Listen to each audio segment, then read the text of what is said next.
Her voice was too calm for what she was saying.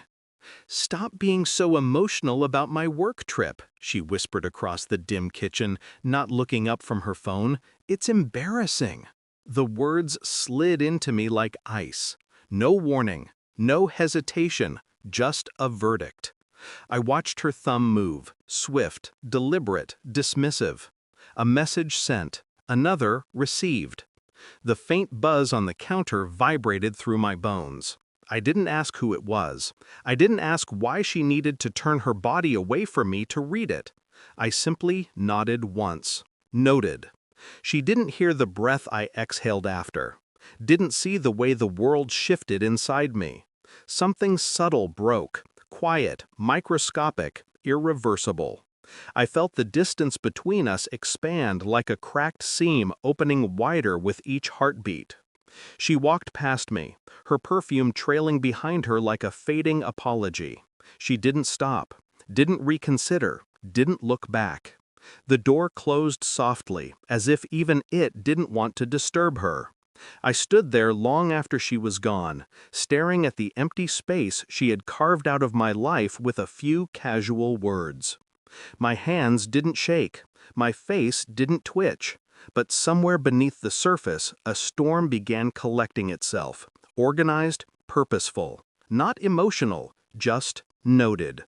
And that was the moment I knew something was wrong, very wrong. The clues arrived slowly at first, drifting into my awareness like unwelcome ghosts. A late team dinner that didn't fit her schedule, a hotel charge that didn't match the city she claimed she was in, a silence in her eyes that felt rehearsed. I told myself I was imagining it: stress, fatigue, paranoia. But there was a stiffness in her kisses, a hollow ring in her laughter. I knew her rhythms, the small, human patterns that made her predictable. Suddenly, nothing aligned. Then her father contacted me, short, clipped, authoritative. He wanted access to documents on the company server for audit purposes. He'd never cared about audit purposes. He'd never cared about the company I built from a spare room and ambition. But he wanted those files with urgency. Something tightened in my chest.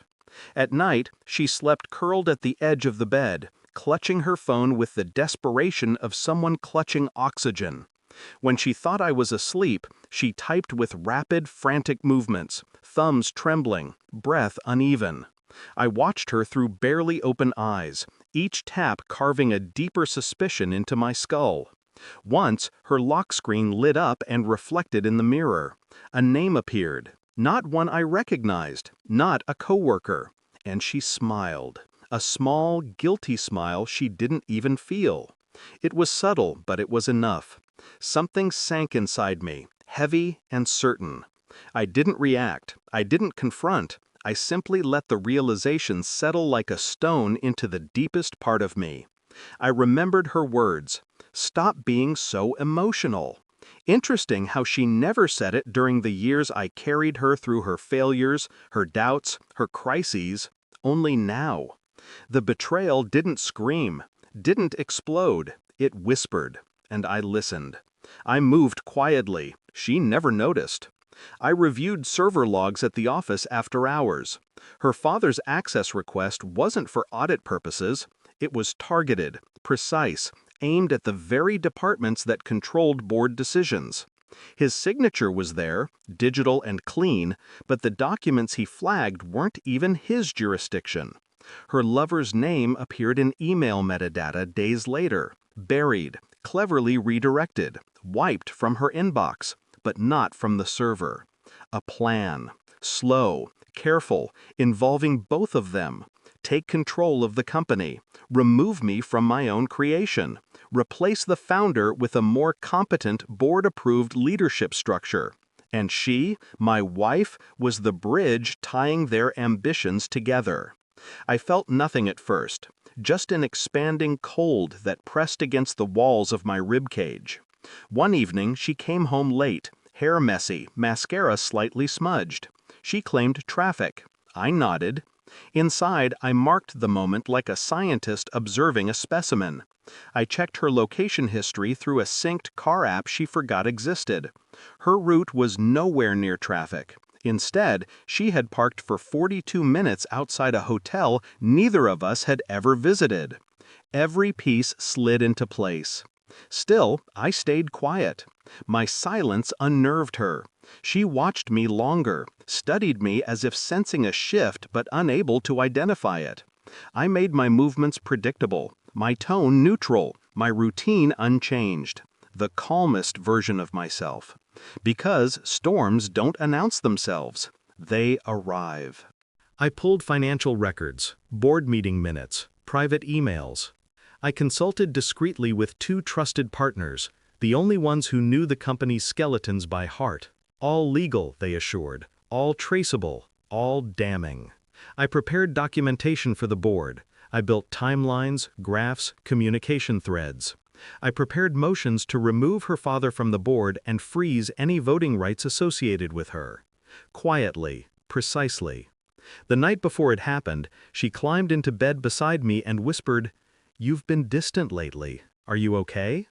I turned my head slightly, just enough to meet her eyes. "I'm fine," I said. She nodded, relieved. But I was not her husband in that moment. I was the man she underestimated. The evidence arrived on a Friday morning. Final confirmations, legal clearance, timestamps. Everything. I placed the reports on the dining table before dawn, each page a silent witness to her choices. When she entered the room, she froze. Her eyes darted over the documents, breathing stumbling as she processed what she was seeing. Phone records, server logs, hotel timestamps, emails, her father's signatures, her lover's proposals. All of it. "What is this?" she whispered. I didn't answer. I pointed to one page, the hotel record. Her hand trembled. She swallowed hard. "It's not what you think," she said, voice cracking. "Please, just listen." I raised a hand, not to silence her, just to signal that explanations were meaningless now. Her composure shattered. Tears welled. She reached for me, desperate. I stepped back. Watching her panic was not satisfying. It was informative. The way guilt rearranged her posture, the way fear hollowed her voice, the way she finally understood the distance she once mocked. My calmness frightened her more than anger ever could. "You knew?" she whispered. I nodded. "For how long?" "A while." Her breath hitched, sharp, disbelieving. She expected rage. I offered stillness. She expected chaos. I delivered order. I handed her one final envelope, sealed.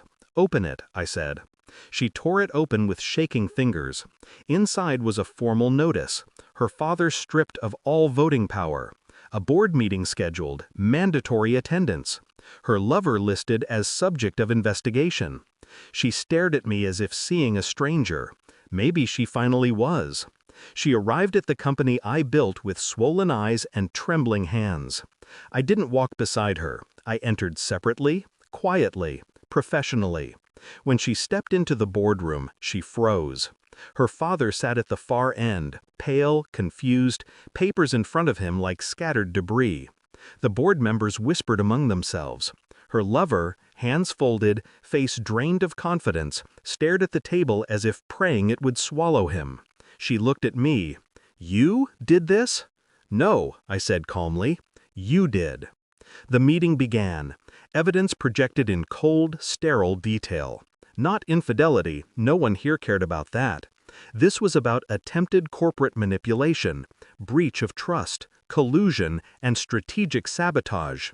Her father tried to defend himself. His voice shook. His explanations tripped over each other. Her lover attempted logic, weak logic, transparent. She watched them crumble. I didn't speak unless addressed. I didn't raise my voice. I simply presented facts, each one another quiet blow. The board voted unanimously. Her father removed. Her lover suspended, pending further investigation. She stared at me like someone watching a building collapse in slow motion. When it was over, everyone left except the two of us. She approached me cautiously, as if I were a fault line ready to split open. "Why? Why didn't you just confront me?" she whispered. "I did." She blinked, confused. "The night you told me to stop being emotional," I said. "I heard everything I needed."